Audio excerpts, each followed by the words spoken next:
2025-yil 5-iyun kuni O'zbekiston musulmonlari idorasi raisi Shayx Nuriddin Xoliqnazar hazratlari va butun respublikamizdan 2025-yilda muborak haj safariga borgan hojilarimizning O'zbekiston hojilarining Prezident Shavkat Mirziyoyevga Qurbon hayiti munosabati bilan yo'llagan tabriklarda ilgari surilgan yangi O'zbekistonning tinchlik va ma'naviyat targ'ibotchilari tashabbusiga asosan O'zbekiston musulmonlari idorasi hamda din ishlari bo'yicha qo'mita hamkorligida o'tkazib kelinayotgan namunaviy amaliy tadbirlarning navbatdagisi 2025-yil 9-oktyabr kuni Xorazm viloyati Shovot tumanida o'tkazildi.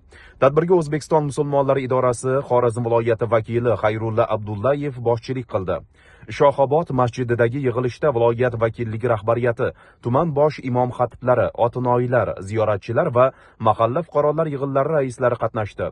Yig'ilishda ijtimoiy tarmoqlardan to'g'ri foydalanish, masjid Telegram guruhlarini rivojlantirish, ma'rifiy materiallarni ko'paytirish, imomlar va yoshlar o'rtasida yaqin munosabat o'rnatish bo'yicha ko'rsatmalar berildi. Ishchi guruh a'zolari tumanning 6 ta masjidi va 20 ta mahallasiga biriktirildi. Masjidlarda hujjat yuritish holati o'rganildi.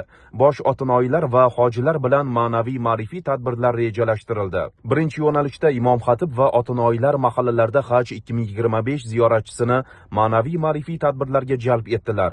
Birgalikda kamida 5 ta muammoli xonadonga tashrif buyurib, aholining fikr va takliflarini tingladilar.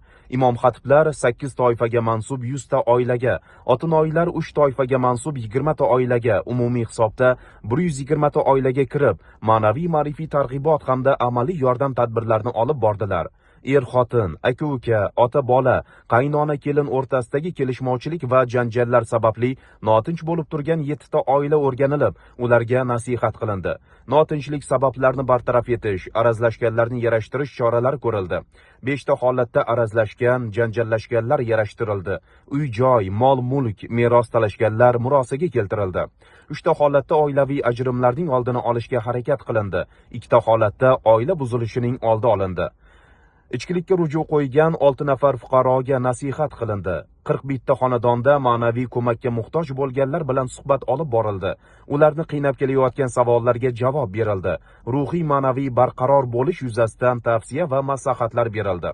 Nogiron va kasalmand, ehtiyojmand fuqarolar, shuningdek tabarruk yoshdagi qariyalar yashaydigan 39 ta oilalarga kirilib, ulardan ko'ngil so'raldi, sovg'a salomlar berildi, davolanish va dori-darmon uchun moddiy yordam ko'rsatildi. Homiylarni jalb qilgan holda ehtiyojmandlarga oziq-ovqat, kiyim-kechak, uy-ro'zg'or buyumlari tarqatildi. Ular orasidan o'ta nochor bo'lganlarning moddiy ta'minotidan xabardor bo'lib turish rejalashtirildi.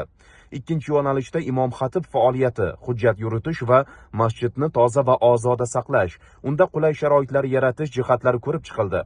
Bosh muhtasib rahbarligida mutavallilar uchun seminar o'tkazilib, yashil energiya, moliyaviy ishlarni shaffof olib borishga oid tavsiyalar berildi. Uchinchi yo'nalishda ishchi guruh namozxonlarga ne'matlarni qadriga yetish, oila muqaddas dargoh, o'zaro hamkorlik va yordamlashish kabi mavzularda ma'ruzalar qildi. Unda 270 nafardan ortiq tinglovchi namozxon qamrab olindi. Xorazm viloyati imom xatiblari faoliyatini samarali tashkil etishga qaratilgan navbatdagi yig'ilish 2025-yil 23-oktyabr kuni Urganch shahrida o'tkazilishi belgilandi.